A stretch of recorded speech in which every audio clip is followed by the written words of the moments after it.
సీఎంకు బ్రహ్మోత్సవాల ఆహ్వాన పత్రిక అందజేసిన టీటీడీ. శ్రీవారి సాలకట్ల బ్రహ్మోత్సవాల ఆహ్వాన పత్రికను టీటీడీ అధికారులు సీఎం చంద్రబాబుకు అందజేశారు. విశాఖపట్నం క్యాంపు కార్యాలయంలో మర్యాదపూర్వకంగా కలిసిన BR Naidu, EO Shri Anil Kumar Singhal, JEO Shri వీరబ్రహ్మంలు పత్రికను అందించారు. ఈ మేరకు టీటీడీ వేద పండితులు చంద్రబాబుకు ఆశీర్వచనం ఇచ్చారు.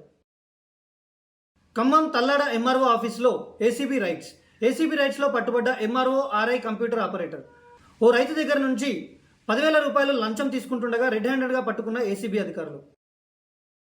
గన్నవరం మాజీ ఎమ్మెల్యే వల్లభనేని వంశీ రాజకీయాలకు గుడ్ బై చెప్పే పరిస్థితి కనిపిస్తుంది. 2024 ఎన్నికల్లో ఓటమి, కేసులు, జైలు జీవితం, అనారోగ్యం కారణంగా ఇక రాజకీయాల్లో కొనసాగడం కష్టమని ఆయన భావిస్తున్నట్లు సమాచారం. నియోజకవర్గ నాయకులు మద్దతు లేకపోవడం, పోలీసులు విచారణలు పెరగడం కూడా వంశీకి ఇబ్బందిగా మారింది. త్వరలోనే తన నిర్ణయాన్ని జగన్కు చెప్పనున్నారని చెబుతున్నారు. ఆంధ్రప్రదేశ్ ప్రభుత్వం ఆటో, టాక్సీ డ్రైవర్లకు వాహన మిత్ర పథకం కింద సంవత్సరానికి 15,000 రూపాయలు సాయం అందిస్తుంది. కొత్త దరఖాస్తు అవసరం లేకుండా గ్రామ, వార్డు సచివాలయంలో ఈకేవైసీ వెరిఫికేషన్ పూర్తి చేస్తే డబ్బులు నేరుగా బ్యాంకు ఖాతాల్లో జమ అవుతాయి. ఇందుకు Aadhaar, RC licence, insurance, ration card, bank passbook అవసరం. సొంత వాహనం నడిపే డ్రైవర్లకే ఈ సాయం వర్తిస్తుంది.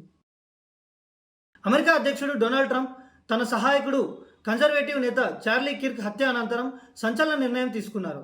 వామపక్ష భావజాలం కలిగిన యాంటిఫా గ్రూపును ఉగ్రవాద సంస్థగా ప్రకటించి దానికి నిధులు సమకూర్చే వారిపై విచారణ జరపాలని ఆదేశించారు. కిర్క్ హత్య కేసులో నిందితుడు టైలర్ రాబిన్సన్పై మరణశిక్ష కోరుతున్నట్లు ప్రాసిక్యూటర్లు వెల్లడించడంతో అమెరికాలో రాజకీయ హింసపై పెద్ద చర్చ మొదలైంది. ప్రధానమంత్రి నరేంద్ర మోదీ 75 ఏళ్లు పూర్తి చేసుకున్న రిటైర్మెంట్ మాటే బీజేపీలో వినిపించడం లేదు. నిజానికి 75 ఏళ్ల రూల్ను మోదీ, అమిత్ షా ఇద్దరూ తెచ్చి అద్వానీ నుంచి వెంకయ్య వరకు పెద్దల్ని రిటైర్ చేశారు. కానీ ఇప్పుడు ఆ రూల్ మోదీకి వర్తిస్తుందా అన్న ప్రశ్న ఎవరూ అడగలేకపోతున్నారు. ఆర్ఎస్ఎస్ చీఫ్ భగవత్ వ్యాఖ్యలతో చర్చ మొదలైనప్పటికీ బీజేపీ నేతల్లో ఒక్కరికి కూడా ధైర్యం లేదు. 4వసారి ప్రధాని అవ్వడమే మోదీ లక్ష్యమని, ఆయన లేకుండా బీజేపీ బలహీనమవుతుందని నేతలు నేరుగా చెబుతున్నారు. అందుకే మోదీకి నో రిటైర్మెంట్ అనేది బీజేపీలో స్పష్టమైన సిగ్నల్గా మారింది. కుమారుడి రిసెప్షన్ ఖర్చును రైతుల కోసం ఇచ్చిన మిర్యాలగూడ ఎమ్మెల్యే బత్తుల లక్ష్మారెడ్డి ముఖ్యమంత్రి రేవంత్ రెడ్డిని కలిసి 2 కోట్ల రూపాయల చెక్ అందజేశారు. 2 కోట్ల రూపాయలు తన నియోజకవర్గంలోని రైతుల కోసం ఖర్చు చేయాలని విజ్ఞప్తి చేశారు. 1,00,000 మంది రైతులకు ఒక్కో యూరియా బస్తా ఉచితంగా అందజేయాలని ఎమ్మెల్యే కోరారు. రాబోయే బీహార్ అసెంబ్లీ ఎన్నికల కోసం ఎన్నికల సంఘం కీలక నిర్ణయం తీసుకుంది. ఇకపై ఈవీఎం బ్యాలెట్ పేపర్లలో అభ్యర్థుల కలర్ ఫోటోలు, స్పష్టమైన సీరియల్ నంబర్లు ఉంటాయి. ఫోటో సైజు పెంచి ఓటర్ల ముఖాలు క్లియర్గా చూడగలిగేలా 3వ వంతు స్థలాన్ని కేటాయించారు. సీరియల్ నంబర్లను బోల్డ్ 30 ఫాంట్లో ముద్రించనున్నారు. అన్ని పేర్లు ఒకే ఫామ్లో ఉండేలా చూసి 70 జీఎంసీ గులాబీ కాగితంపై బ్యాలెట్ పత్రాలను ముద్రించనున్నారు. దీంతో ఓటర్లు మరింత స్పష్టతతో తమ ఓటు వేయగలరని ఈసీ ప్రకటించింది. ప్రముఖ ట్యాక్సీ బుకింగ్ కంపెనీ ఊబర్ తమ యాప్లో హెలికాప్టర్ రైడ్స్ కూడా బుక్ చేసుకునేలా కొత్త సర్వీస్ తీసుకురానుంది. అత్యధిక జనాభా కలిగిన నగరాల్లో హెలికాప్టర్ రైడ్ అందుబాటులోకి తెచ్చేందుకు ప్రయత్నిస్తున్నట్లు ఊబర్ కంపెనీ తాజాగా ఒక ప్రకటనలో తెలిపింది. ఎయిర్పోర్ట్ నుంచి సిటీలోని వివిధ ప్రాంతాలకు వెళ్లడానికి వీలుగా వీటిని ఉపయోగించుకోవచ్చు. దానికై ప్రత్యేకంగా సిటీలో పలుచోట్ల ఎయిర్ ట్యాక్సీ స్టేషన్లు నిర్మిస్తారు. రండి రోడ్డెక్కుదాం, క్యాడర్ను పిలుస్తున్న జగన్. ఇప్పటి వరకు క్యాడర్, లీడర్ అడపాదడపా బిగ్ బాస్ మాదిరిగా టాస్కులు ఇచ్చి ర్యాలీలు చేయించిన జగన్ ఇప్పుడు మరో టాస్క్ ఇచ్చేందుకు రెడీ అయ్యారు. ఇళ్ల స్థలాలను ప్రభుత్వం క్యాన్సిల్ చేస్తోందని ఆరోపిస్తూ రండి రోడ్డెక్కుదాం అని అందరినీ పిలుస్తున్నారు. ఈ రండి రోడ్డెక్కుదాం అనే స్క్రిప్ట్ను తన ట్విట్టర్లో పోస్ట్ చేశారు జగన్. అమెరికా అధ్యక్షుడు డొనాల్డ్ ట్రంప్ విడుదల చేసిన డ్రగ్స్ రవాణా దేశాల జాబితాలో భారత్కు చోటు దక్కింది. మొత్తం 23 దేశాల పేర్లు ప్రకటించగా చైనా, పాకిస్తాన్, ఆఫ్ఘనిస్తాన్ కూడా ఉన్నాయి. అయితే ఈ జాబితాలో ఉండడం ప్రభుత్వ వైఫల్యం కాదని అమెరికా స్పష్టం చేసింది. భౌగోళిక కారణాల వల్ల కొన్ని దేశాలు రవాణా కేంద్రాలుగా మారుతున్నాయని తెలిపింది. ఇదే సమయంలో భారత ఎన్సీబీ చర్యలను అమెరికా రాయబార కార్యాలయం ఇటీవల ప్రశంసించింది. చరిత్రలో రికార్డు, హైదరాబాద్లో కూర్చొని గుర్గావ్లోని చిన్నారికి సర్జరీ. భారత వైద్య రంగం ఒక కొత్త మైలురాయిని అధిగమించింది. టెలిసర్జరీ పద్ధతి ద్వారా హైదరాబాద్లో కూర్చున్న ఒక వైద్యుడు గుర్గావ్లోని కేవలం 16 నెలల చిన్నారికి విజయవంతంగా శస్త్రచికిత్స చేశారు. ఈ అసాధారణ ఘటన దేశ వైద్య రంగంలో ఒక చరిత్రాత్మక ఘట్టంగా నిలిచింది. గుర్గావ్కు చెందిన ఆ చిన్నారికి పుట్టుకతోనే మూత్రనాళంలో సమస్య ఉంది. దీనికి అత్యంత సంక్లిష్టమైన శస్త్రచికిత్స అవసరమైంది.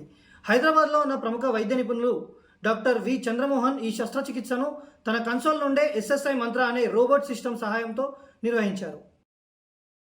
అమెరికాకు తత్వం బోధపడింది. భారత్పై 25% టారిఫ్ తగ్గించే ఛాన్స్. రష్యా నుంచి చమురు కొనుగోలు చేస్తున్నామని చెబుతూ అమెరికా 25% పరస్పర సుంకాలతో పాటు మరో 25% శిక్షార్హమైన సుంకాలను విధించింది. మొత్తంగా ట్రంప్ సర్కార్ ప్రపంచంలో ఎక్కడా లేని విధంగా భారత్పై 50% టారిఫ్స్ విధించింది. అయితే ఇప్పుడు అమెరికాకు తత్వం బోధపడింది. తాము సుంకాలతో భారత్పై చర్యలు తీసుకున్న కొద్దీ రష్యా చైనాలకు దగ్గరవుతుందనే భయం అమెరికా పరిపాలనను వెంటాడుతుంది.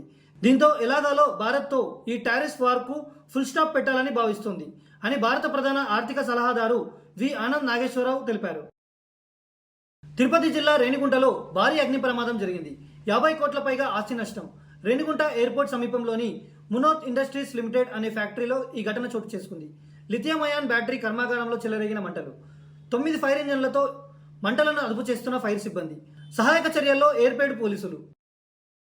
హైదరాబాద్లో మరోసారి ఈడీ సోదాలు. హైదరాబాద్లో మరోసారి ఈడీ అధికారులు సోదాలు నిర్వహిస్తున్నారు. గురువారం ఉదయం నుంచి సికింద్రాబాద్ మహేంద్ర హిల్స్లో వ్యాపారవేత్త బూరుగు రమేష్ ఆయన కుమారుడు విక్రాంత్ నివాసాల్లో తనిఖీలు చేస్తున్నారు. ఈడీ అధికారులు అల్వాల్, మారడపల్లి ప్రాంతాల్లో కూడా ఏకకాలంలో సోదాలు చేస్తున్నట్లు సమాచారం. ఎమ్మెల్సీ పదవికి కల్వకుంట్ల కవిత రాజీనామా చేసిన విషయం తెలిసిందే. అయితే తాజాగా మీడియా చిట్ చాట్లో కవిత కీలక విషయాలు వెల్లడించారు. తన రాజీనామాను ఇంకా ఆమోదించలేదని ఆమె తెలిపారు.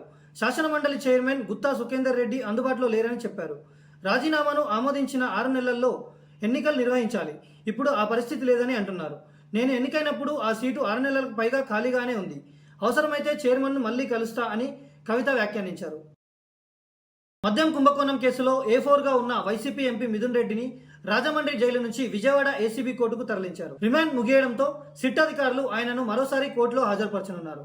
5 రోజుల కస్టడీకి ఇవ్వాలని సిట్ పిటిషన్ దాఖలు చేయగా మిథున్ తరపు న్యాయవాదులు దానిని రద్దు చేయాలని కోరారు. ముంబై కన్నా రెట్టింపు సామర్థ్యంతో 1.5 గిగావాట్ల డేటా సెంటర్స్ను విశాఖకు తీసుకువస్తున్న కూటమి ప్రభుత్వం. కర్నూలు మార్కెట్కు భారీగా ఉల్లి నిల్వలు. గురు శుక్రవారాలు మార్కెట్కు సెలవు ప్రకటించిన అధికారులు. వేలం ద్వారా ఉల్లిని విక్రయించేందుకు చర్యలు. రైతులు ఉల్లిని తీసుకురావద్దంటున్న అధికారులు. యథావిధిగా ఆరోగ్యశ్రీ సేవలు. సమ్మెకు దూరంగా ప్రైవేట్, కార్పొరేట్ ఆసుపత్రులు. ఆరోగ్యశ్రీ పేషెంట్లకు వైద్య సేవలు అందించిన 87% ఆసుపత్రులు. కేవలం 13% ఆసుపత్రుల్లోనే ఆగిన ఆరోగ్యశ్రీ సేవలు. మొత్తం 477 ఆసుపత్రులకు గాను 415 ఆసుపత్రుల్లో కొనసాగిన ఆరోగ్యశ్రీ సేవలు. ఆరోగ్యశ్రీ కింద గురువారం 799 సర్జరీలు నమోదైనట్లు తెలిపిన ఆరోగ్యశ్రీ సీఈఓ ఉదయ్ కుమార్. 6 సెంటీమీటర్ల పొడవైన స్క్రూ డ్రైవర్ను మింగేసిన బాలుడు. అల్లూరు జిల్లా భద్రాచలంలో ఆడుకుంటూ 6 సెంటీమీటర్ల పొడవైన స్క్రూ డ్రైవర్ మింగేసిన గౌతమ్ అనే బాలుడు తీవ్ర నొప్పులతో విలవిలలాడాడు. వెంటనే కుటుంబ సభ్యులు అతడిని భద్రాచలం ఏరియా ఆసుపత్రికి తీసుకెళ్లగా వైద్యులు అత్యవసర శస్త్రచికిత్స ప్రారంభించారు. దాదాపు 3 గంటల పాటు శ్రమించి పేగులో ఇరుక్కున్న స్క్రూ డ్రైవర్ను విజయవంతంగా బయటికి తీశారు. ఈ అరుదైన శస్త్రచికిత్సలో వైద్యులు బాలుడి ప్రాణాలను కాపాడారు. మంత్రి పదవి రాలేదని కాంగ్రెస్పై తిరుగుబాటు ప్రకటించిన కోమటిరెడ్డి రాజగోపాల్ రెడ్డి వైసీపీలో చేరేందుకు సన్నాహాలు చేసుకుంటున్నారు. ఆయన 100 కార్లతో విజయవాడకు వెళ్లారు. జగన్ను కలిసి ఆ పార్టీలో చేరే అవకాశాలు ఉన్నట్లు ప్రచారం జరిగింది. అయితే తాను జగన్ సన్నిహితుడు, రాఖీ సంస్థల కుటుంబ సభ్యుడు అయిన మోదుగుల వేణుగోపాల్ రెడ్డి ఇంట్లో శుభకార్యానికి వెళ్తున్నానని మీడియాకు సమాచారం ఇచ్చారు. తనకు పార్టీ మారే ఉద్దేశం లేదని, జగన్ను కూడా కలవడం లేదని చెప్పుకొచ్చారు. వైసీపీ నేతలకు షాక్. రిమాండ్ పొడిగింపు. ఏపీ లిక్కర్ స్కామ్ కేసులో నిందితులకు హైకోర్టు రిమాండ్ పొడిగించింది. ఈ కేసులో రిమాండ్ ఖైదీలుగా ఉన్న ధనుంజయ రెడ్డి, కృష్ణమోహన్ రెడ్డి, గోవిందప్ప సహా 8 మంది నిందితులకు ఈ నెల 26 వరకు రిమాండ్ పొడిగించింది. అహ్మదాబాద్ ఎయిర్ ఇండియా ప్రమాదంపై అమెరికాలో దావా. అహ్మదాబాద్ ఎయిర్ ఇండియా విమాన ప్రమాదం కేసులో బాధిత కుటుంబాలు మరింత వేగం పెంచాయి. మృతులకు సంబంధించిన 4 కుటుంబాలు విమానాల తయారీ సంస్థ బోయింగ్పై అమెరికాలో దావా వేశాయి. ఈ పిటిషన్లో విడిభాగాల తయారీ సంస్థ హనీవెల్ పేరును కూడా చేర్చాయి. ఇంధన స్విచ్లు లోపభూయిష్టంగా ఉండడం వల్లే ప్రమాదం జరిగిందని ఆరోపించాయి.